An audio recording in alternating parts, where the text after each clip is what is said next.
Hi, I'm Kim Belair, and I'm CEO of Sweet Baby Inc. I got my start in this industry and in writing in general at a very young age. I think ever since I was in high school, I have wanted to write, but I never really saw it as a viable path forward. And so I went into marketing. I got a degree in marketing. I worked in brand voice, but it was always this thing that was pulling me back, right? There's always copywriting. There's always little bits of story that you can tell even about a brand. And so I kind of took it into, brand stories, brand voices, and eventually I couldn't deny that I wanted to be creative. And so I started getting into more creative work. I did comics, I did a book, I did short stories.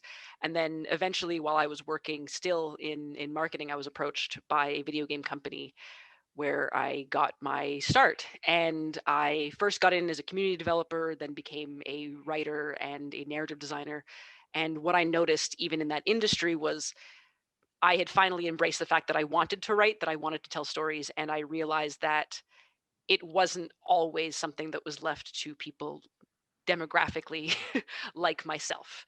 And I started to realize that, there weren't a lot of mentors that I could look to. There weren't a lot of people ahead of me. And I started to realize there's no path forward unless I kind of make it myself. So in 2018, one of my best friends and I, we teamed up and we founded a company, and the original desire was just to write together. We wanted to write with the two of us and a friend of ours, and we wanted to write games, but we realized that as a unit, we were capable of, doing for others what had not been done for us, which was to support us, to empower us, to lift us up, to value our talent, and to help build our skills.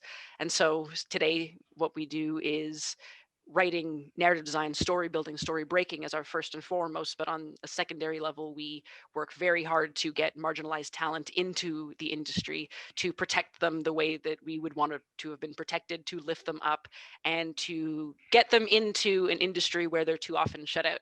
And basically, I think to take over in the hopes that some really dope people will be able to lead into kind of a new era for an industry that's been kind of, the same way too long.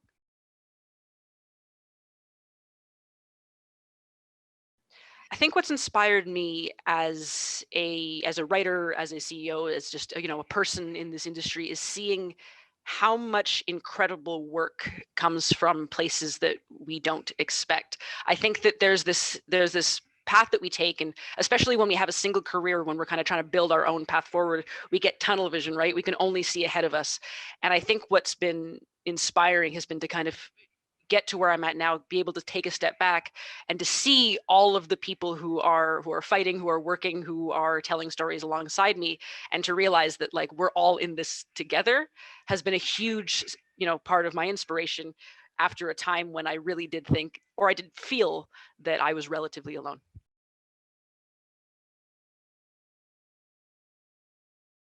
I think I would tell my younger self, if I had a chance to see her, that one, it's okay. You're you're not as uncool as you think. You're not super cool. I'm not saying anything here, but you're not as uncool as you think. And I think I would also tell her that the things that she's doing are worthwhile. The things that she's writing are better than make people are making her feel that they are. And her skills are there, and she deserves to be heard, even if she doesn't always feel like it.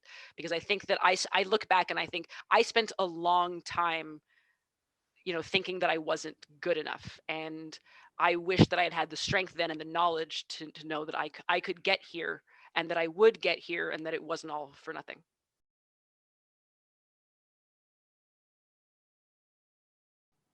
I think to protect myself and for my own mental health, I've made sure that I work with people I really, really care about and really, really respect and really, really enjoy working with.